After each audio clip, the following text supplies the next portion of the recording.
Hey everyone, welcome to our hilarious adventure story today, guaranteed to make you laugh out loud. What happens next will surprise you. As a new dad, Harry once savored fatherhood. At the supermarket, he met a friend and excitedly invited him home to see his baby.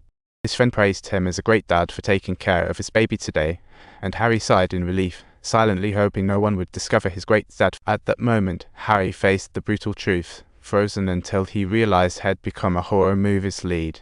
The Sevier-born angel made Harry's inner drama soap opera. Imagining his wife's reaction sank his heart. He began to dread the possibility of joining the single dad club, his breath becoming heavier. As he forced himself to pull out each shard of glass, it felt like a painful battle against his reality and broke the viewers' hearts. Just as the cries of that tiny life echoed in Harry's mind, the phone rang, a devilish interruption. Subtitles. It was a call from his wife. Harry's palms were soaked with sweat, feeling as restless as ants going on a hot pan. Every single greeting from his friend seemed like a death sentence being delivered to him. He hung up quickly, unable to face the body in front of him, pondering how to explain and acting like everything was just PG. In a state of panic, Harry had no choice but to wrap the child up, yet the atmosphere was so comically incongruous that it made one want to laugh. He mindlessly kissed the baby only to realize he smelled something stinky, a classic that moment. It dawned on him that the baby's cries were due to a dirty diaper, and he had been foolishly rocking him back and forth.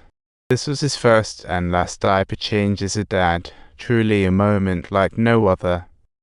Harry suddenly realized he had been a not-so-reliable dad from the very beginning. His wife may not have really cared about the furniture style, it was instinctive motherly protection. But it was too late to reflect. The phone rang again, his wife asking about red wine choices. She was reminding Harry to pick a wine that goes well with the coffee table, but he hung up like a startled deer. His wife thought Harry was acting weird and called back, questioning what was going on. Faced with the tragedy of hurting his child, Harry preferred this over explaining his little blunder. Harry hurriedly picked up the baby, clutching a toy like a guilty fugitive clearing the crime scene. The irony of marriage is that Harry didn't even know how to do household chores, struggling like a lost alien. Harry wanted to bang his head against the wall, wondering why he hadn't realized this sooner. He had to quickly borrow cleaning supplies from the neighbor, really just to cover up his scandal. When he was halted by the neighbor's kid, it struck him that he had really stepped into deep trouble. Luckily, after getting the cleaner, Harry bumped into a princess delivering screws, a scene straight out of a fantasy adventure. Harry firmly refused, yet the trickster still gave him a lottery ticket, and he reacted like a winner. Just then, their fates crossed like two mouse trails. Only fate knew how it would end. Harry tried hard to keep his cool, continuing to clean the scene, trying to play the role of a stage manager. He attempted to collect the glass shards, but lacking strength made the whole scene incredibly awkward.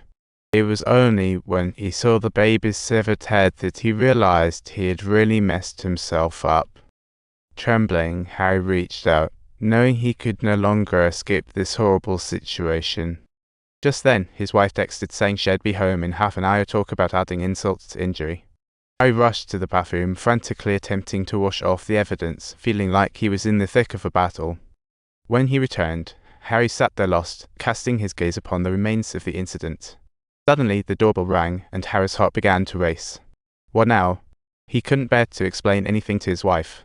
Unbeknownst, his wife forgot keys. Harry opened the door, racked with nerves. As soon as his wife walked in, she accused Harry of taking too long, and he stammered like a startled lamb trying to explain. Once again, busy with the baby served as Harry's shield, for now she wouldn't delve deeper. But when she saw the blood all over the living room, she froze, like someone had interrupted her dream. Harry hurriedly explained that he cut himself on the broken coffee table glass, an expertly woven excuse. Hearing this, his wife's mood brightened significantly, entirely unaware of Harry's strangeness. She chuckled as she headed to the kitchen to cook, while Harry stood there like a crushed actor, tears slipping down.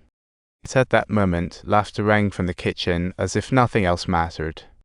Harry trudged toward the kitchen, only to find his wife nostalgically reminiscing, falling into quiet contemplation. The smile on Cindy's wife's face completely shattered Harry's sense of guilt, and it felt even more profound than any kind of pain, as if he had been released from a heavy burden.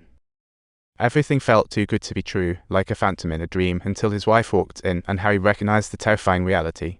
Therefore, Harry resolved to completely turn the situation around. However, he realized that he first needed to undergo a process of purifying his soul before he could truly welcome and embark upon a brand new life. Thanks for watching this crazy story. If you enjoyed it, don't forget to subscribe. See you next time.